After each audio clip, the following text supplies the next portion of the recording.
ராதே ராதே. நேத்திக்கு ஹரிதாஸ் டாக்கூர்ஜியோட கதையிலிருந்து ஒரு இன்சிடெண்ட்டை நாம் அனுபவிச்சுட்டு இருக்கோம். நேற்றுக்கு அனுபவிக்க ஆரம்பித்தோம், இன்றைக்கு தொடர்ச்சியாக அதை அனுபவிப்போம். நேற்றைய தினம் பார்த்த விஷயம், ஹரிதாஸ் டாக்கூர்ஜி அப்படின்றவர் ஒரு பெரிய பக்தன், சன்னியாசி. நில உரிமையாளரான லேண்ட்லார்ட் ராம்சந்திரகான் எல்லா சொத்தும் வச்சுட்டு இருந்தோம். அவருக்கு இருந்த அந்த எண்ணம் எல்லாமே என்கிட்ட இருக்குது, லக்ஸூரியஸ் லைஃப் தான் வாழ்ந்துட்டுருக்கேன், இருந்தாலும் என்னை யாரும் மதிக்கிறது இல்லை. ஆனால் இந்த ஹரிதாஸ் டாக்கூர்ஜி கிட்டக்க ஒன்றுமே கிடையாது, வெறும் ஒரு உபவாசம் இருந்துட்டு பகவன் நாமாக்களை சொல்லிண்டு ஏதோ உச்சவிருத்தி எடுத்துட்டு வாழ்க்கை வாழ்ந்துட்டுருக்கார். இப்படிப்பட்டவர் ஒன்றுமே இல்லாத ஜனங்க அவரை நமஸ்காரம் பண்ணி அவருக்கு உண்டான மரியாதையை கொடுக்குறா. என்கிட்ட எல்லாமே இருக்கா, ஆனால் என்னை யாரும் மதிக்கிறது கூட கிடையாது. ஹரிதாஸ் டாக்கூர்ஜி இருக்கிறதுனால தான் எனக்கு இந்த மதிப்பெல்லாம் கிடைக்கல. அவர் இல்லாத போயிட்டா கிடைக்கும் இல்லையோ. அப்போ முதல் ஸ்டெப்பாக அவருடைய பெயர் புகழை கெடுக்கணும் அப்படின்னு ராம்சந்திரகான் டிசைட் பண்ணி ஒரு பெண்ணை அனுப்புகிறார் ஹரிதாஸ் டாக்கூர்ஜி குடிலுக்கு. அனுப்பச்சவே அவர் சொல்லி தான் அனுப்புகிறார், இந்த மாதிரி எப்படியாவது ஹரிதாஸ் டாக்கூர்ஜியோட பேரை கெடுத்துரும். நீ பண்ணுற வேலையில் ஊர் ஜனங்க யாருமே அவரை மதிக்கக்கூடாது. இவளும் அங்கே போனால் ஹரிதாஸ் டாக்கூர்ஜியோட பேரை கெடுக்கணும்னு முதல் நாள் போனால், கார்த்தால போனால் சாயங்காலம் வரைக்கும் அங்கேயே நின்றுட்டு இருந்தாலே தவிர்த்து ஹரிதாஸ் டாக்கூர்ஜி தன்னுடைய நாம ஜபத்தை நிறுத்தவே இல்லை. ஏன் நிறுத்தலை அப்படின்னா, ஒரு நாளைக்கு 3 லட்சம் தடவை அவர் நாமஜபம் பண்ணுவாராம். அந்த கவுண்ட் முடிஞ்சாதான் அவர் வாயை திறந்து பேசுவார், இல்லைன்னா பேச மாட்டார். இவளும் எப்படியாவது அவரை பேச வச்சிடலான்னு நான் ட்ரை பண்ணிகிட்டே இருக்கேன். ஆனால் அவர் கடைசி வரைக்கும் பேசவே இல்லை. ராத்திரி ஆகிடுத்து புறப்பட்டு வந்துட்டா. திருப்பி 2வது நாள் அழகாக ட்ரெஸ் பண்ணின்னு போனால், திருப்பி இன்றைக்கும் அவரோட பேரை கெடுக்கலான்னு பிளான் பண்ணுறா. இன்றைக்கும் அவர் வாயை திறக்கவே இல்லைங்க. ராத்திரி வரைக்கும் வெயிட் பண்ணா. அதுக்கப்புறம் அவளுக்கு அந்த நாமங்கள் காதல் வழியாக போயின்னு இருக்கு இல்லையா, இந்த நாமங்கள் உள்ளே போக போக அவளே ஃபீல் பண்ண ஆரம்பித்தாலாம், தான் பண்ண தப்பு, நான் இப்படிலாம் பண்ணியிருக்கவே கூடாது, எவ்வளோ பெரிய பக்தர் இவரை போய் நான் இப்படி பண்ணிட்டேனே அப்படின்ட்டு. அது ஃபீல் பண்ணதுக்கப்புறமா அழ ஆரம்பிச்சுட்டா. ஒரு பக்தருடைய பேரை போய் நம்ம கெடுக்கணும்னு முடிவு பண்ணிட்டோமேன்னு அழ ஆரம்பிச்சுட்டா. அழாச்சே கிருஷ்ணா நாராயணான்னு அழ ஆரம்பிச்சுட்டா. இப்போ என்ன ஆகிடுது, ஹரிதாஸ்ஜியோட காதில் நாமங்கள்லாம் போய் விழருது. அந்த சமயம் அவர் அந்த 3 லட்சம் தடவை அவர் முடிச்சுட்டார் நாமஜபத்தை. அவரோட கவுண்ட் அவர் முடித்த உடனே, என்னடா இது யாரோ நாமஜபத்தை சொல்லி எழுதுன்ட்ருக்காளே, நாமங்களை சொல்லி எழுதுன்ட்ருக்காளே, யாருடா இருக்கும்னா டக்குன்னு திரும்பி பார்த்தாக்க இந்த பெண் ஒருத்தி உட்காந்து அழுதுன்ட்ருக்காளாம். என்னம்மா ஆச்சு, ஏன் இப்படி அழுதுன்ட்ருக்கேன்னா, இந்த மாதிரி நான் தப்பு பண்ணிட்டேன், நீங்கள் எவ்வளோ பெரிய பக்தர், நான் உங்களுடைய வயத்தில் போய் நான் அடிச்சுட்டேனே, நான் பண்ணது மகா தப்பு, எனக்கு பிராயச்சித்தமே கிடையாதான்னா. அப்போ அவர் சொன்னாராம், எப்போ பகவன் நாமாக்களை சொன்னியே அப்பயே பிராயச்சித்தம் ஆயிடுத்து, அதனால கவலைப்படாத. இதனால் வரைக்கும் நீ ஏழைகளுடைய வயிற்றில் அடித்து சம்பாதிச்சு எல்லா பணத்தையும் கொண்டு போயிட்டு ஏதாவது கோயிலில் கொடு, இல்லைன்னா வேறு ஏதாவது தர்ம காரியம் அதை வச்சு பண்ணிவிடு, அந்த பணத்தை நீ வச்சுக்காது. இனிமே என்ன பண்ணு, பகவன் நாமாக்களை ஜபிச்சுட்டே இரு, உனக்கு நல்லது கண்டிப்பாக நடக்கும்னு சொல்லி ஹரிதாஸ் டாக்கூர்ஜி சொல்லிட்டார். உடனே இந்த பெண்ணானவள், நான் திரும்பியோட வீட்டுக்கு போகிறதுக்கு ரெடியாக இல்லை, எனக்கு அந்த சரௌண்டிங் வேண்டாம், நான் இங்கேயே உங்களோட குடிலேயே இருந்து விட்றேன்னா அவர் சொன்னாராம், ஓகே நீ இருந்துட்டு போ, நீ ஹரிதாசின்ற நாமத்தோடு நீ இருந்துட்டு போன்னு சொல்லி அவர் சாந்திப்பூர் கிளம்பி போயிட்டார். சாந்திப்பூரில் அத்வைத ஆச்சாரியஜியை தரிசிக்கணுன்றதுக்காக கிளம்பி போகிறார். சாந்திப்பூரில் ஃபுலியா அப்படின்ற இடத்துல தான் அந்த அத்வைத ஆச்சாரியர்ஜி இருந்துட்டுருக்கார். இங்கே அதுக்குள்ளேயும் ஹரிதாஸ் டாக்கூர்ஜி முன்னாடி ஒரு ஊரில் இருந்தார் இல்லையா, அவருடைய பூர்வீக ஊரில் என்ன ஆகிடுது, இந்த ஹரிதாசின்றவள் தானே இவருடைய குடிலில் வாழ்ந்துட்டு வந்தா நாமஜபங்களை பண்ணிட்டு. அவளுக்கு அதுக்குள்ளே ஹரிதாஸ் டாக்கூர்ஜியினுடைய மரியாதை ஊரில் என்ன இருந்தோ ஜனங்களுக்கு அதே அளவு மரியாதை இந்த பெண் மேலேயும் ஏற்பட்டுதான். ஹரிதாஸ் டாக்கூர்ஜிக்கு என்ன பேரும் புகழும் இருந்தோ அதே பேரும் புகழும் இவளுடைய நாம ஜபத்தினால பக்தியினால் பகவான் அவளுக்கு பிரசாதமாக அனுகிரகம் பண்ணி இவளுக்கும் அதே அளவுக்கு பேரும் புகழும் சேர்ந்து ஊரில் நன்னா வாழ்ந்துட்டு இருந்தா. இதை கேள்விப்பட்ட ராமச்சந்திரகானுக்கும் என்னம்மா நீ வந்துட்டு இப்படி பண்ணுவேன், நான் உன்னை அமிச்சதுக்கான காரணமே அவரோட பேரும் புகழும் கெடுக்கிறதுக்குன்னா கடைசியில் நீ வந்துட்டு இந்த மாதிரி ஒரு இது பண்ணிட்டியேன்னா. அதுக்கப்புறம் ராமச்சந்திரகான் வந்து என்ன பண்ணுறதுன்னு தெரியாத அப்படியே நின்னார். அதுக்குள்ளே என்ன ஆகிடுது, ராமச்சந்திரகான் பண்ணின பாவத்துக்கெல்லாம் தண்டனை கிடைக்க ஆரம்பிச்சுது. நிறைய சொத்தெல்லாம் அபகரித்து வச்சுட்டு இருந்தான். அதனால் அதுக்கெல்லாம் சேர்த்து வச்சு தண்டனை கிடைச்சி ராமச்சந்திரகான் இப்போ சிறைச்சாலைக்கு போயாச்சு. அங்கே போயிட்டு அப்புறம் தான் பண்ண தப்புன்றதை வருந்தினான். இங்கே அதுக்குள்ளே சாந்திப்பூரில் என்ன ஆகுது, இந்த ஃபுலியா அப்படின்ற இடத்துல தான் வந்துட்டு சின்ன கிராமம். அங்கே ஒரு குடிசையில் அத்வைத ஆச்சாரியஜி வாழ்ந்துட்டு வர. ஹரிதாஸ் டாக்கூர்ஜி வந்து அங்கே போயிட்டு அத்வைத ஆச்சாரியஜி பார்த்து அவர் மாட்டுக்கு ஆஸ் யூஷுவல் நாம ஜபங்களை பண்ணிட்டு உட்காண்டிருக்கார். அந்த ஊரில் ஃபுலியா அப்படின்ற அந்த சாந்திப்பூர் பக்கத்தில் இருந்த கிராமம் இல்லையா அது, அந்த ஊரில் இருந்த ஹரிதாஸ் டாக்கூர்ஜியை வந்து பார்த்த காசி அப்படின்ற ஒருத்தர் அந்த சாந்திப்பூரை சுற்றி இருந்த ராஜாங்கம் எப்படின்னாக்க, அந்த நாட்டை ஆண்டு கொண்ட வந்த ராஜா வந்துட்டு துலுக்க மதத்தை சார்ந்தவர். அவருடைய மதத்துக்கு எதிராக யார் தப்பாக பேசினாலும் பொறுத்துன்னு இருக்கிற மாட்டார், தண்டனை கொடுத்துருவார். இது எல்லாரும் பண்ணுறது தான். யாரோடைய சம்பிரதாயத்தை பற்றியோ இல்லை மதத்தை பற்றியோ பேசினா கோவம் வரும், கண்டிப்பாக தண்டனை கொடுக்கணும்னு தோணும் இல்லையா. இது எல்லாருக்கும் ஏற்படுறது அது ரொம்ப நியாயமான ஒரு விஷயம். ஏன்னா சம்பிரதாயத்தையோ இல்லை ஒரு மதத்தையோ நம்ம வந்து தாயாக கருதுறோம், அதனால் அது உண்டு. இப்போ என்ன ஆகுது, இந்த ராஜா வந்து இப்படி இருக்கான்றதை தெரிஞ்சுட்டு காசின்னு அந்த ராஜ்யத்தில் இருந்த ஒருத்தர் ஹரிதாஸ் டாக்கூர்ஜி வந்து இப்படி இருக்காருன்றதை பார்த்துட்டு ராஜா கிட்ட போய் கம்ப்ளைண்ட் பண்ணுறாரு. ஹரிதாஸ் டாக்கூர்ஜி பற்றி கேஸ் ஃபைல் பண்ணுற அளவுக்கு என்னமா இருக்குது, நாமஜாமம் தானே பண்ணிட்டு இருந்தாருன்னா கிடையாது. காசி வந்து ஹரிதாஸ் டாக்கூர்ஜியோடைய பிறப்பு ரகசியத்தை கண்டுபிடிச்சிட்டார். ஹரிதாஸ் டாக்கூர்ஜி பை பர்த்து வந்து துலுக்கன், ஆனால் ஜபிக்கிறது என்னவோ ஹரிநாமங்களை. இதை பொறுத்துக்க முடியாமல் தான் காசி வந்து நேர ராஜாட்ட போய் இந்த மாதிரி கேஸ் ஃபைல் பண்ணி, இந்த மாதிரி ஹரிதாஸ் டாக்கூர்ஜி பிறப்பால் ஒரு துலுக்கனாக இருந்துட்டு இப்படி பகவன் நாமாக்களை ஜபிச்சு நோக்காண்டிருக்கார், என்ன நியாயம் இதெல்லாம், விருத்தமாக இல்லையா பண்ணுறது எல்லாமேன்னா. உடனே ராஜா வந்து ஹரிதாஸ் டாக்கூர்ஜி ஐஷன்வான்னு சொல்ல ஹரிதாஸ் டாக்கூர்ஜியை வந்து கையில் விலங்கு போட்டு ஐஷண்டு வரார் காசி ஆட்கள்கிட்ட சொல்லி.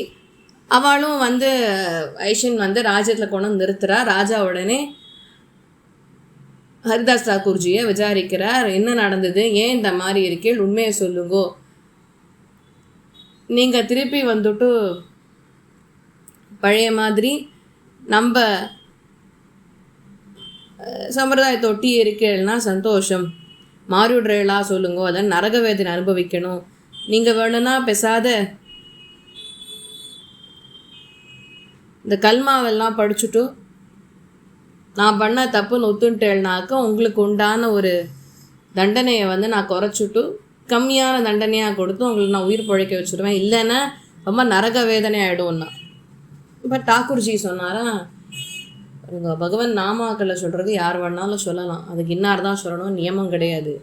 அதனால் அப்படின்னு சொல்கிறச்சே காசி நடுவில் புகுந்து அவர் பண்ணது மகா பாபம், அவர் பண்ணது அதர்மம், அதனால் முதல்ல வந்து அவரை தண்டிக்கணும்னு சொல்லி காசி வந்து உடனே சொல்கிறாரா, இவருக்கு சப்போர்ட் பண்ணி யார் வந்தாலும் அவளுக்கு சரி தண்டனை கொடுக்கணும்.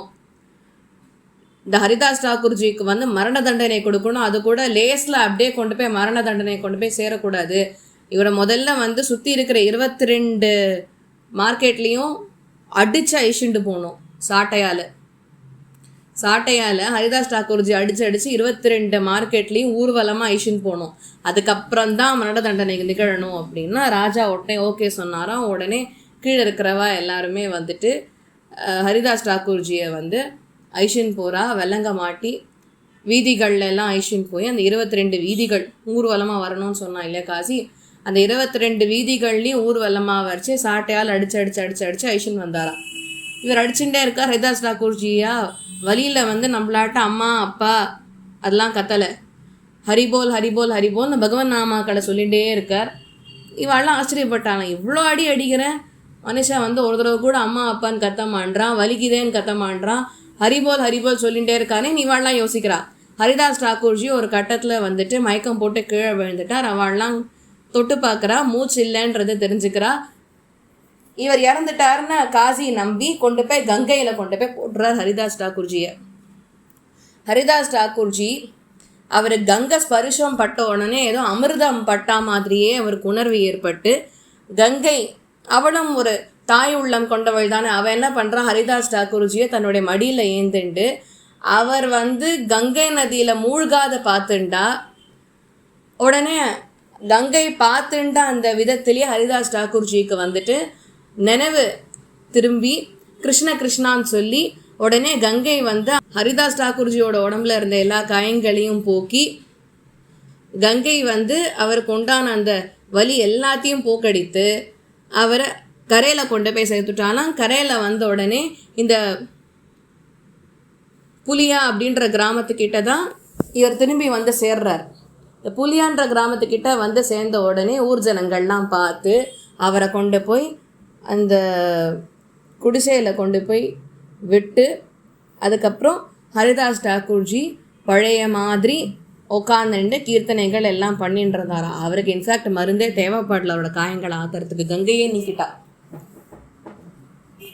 ஆக இந்த ராஜாவுக்கு இந்த விஷயங்கள்லாம் காதில் விழருது. என்னடா நம்ம அடித்த அடிக்கு வேற ஒருத்தனா இருந்தால் இந்நேரத்துக்கு செத்தே போயிருப்பேன், இவர் என்ன உயிரோடு இருந்துட்டுருக்கார், தப்பாக இருக்கே, ஊர்ஜனங்க தான் போய் சொல்கிறாளோ அப்படின்னு ஒரு சந்தேகத்திலேயே ஹரிதாஸ் டாக்கூர்ஜியை பார்க்குறதுக்காக வரா. பார்த்தா அவர் திருடகாத்திரமாக எழுந்தருளி இருந்து கீர்த்தனைகள்லாம் பண்ணிட்டுருக்காரா, நாமசங்கீர்த்தனம் பண்ணிட்டுருக்கார், நாமஜபம் பண்ணிருக்கார். பழைய மாதிரி பழைய பொலிவோடையே அவர் அங்கே அமர்ந்துட்டுருக்கிறத பார்த்தாலாம் ராஜாக்கும் காசிக்கும் ஒன்றுமே புரியலையா.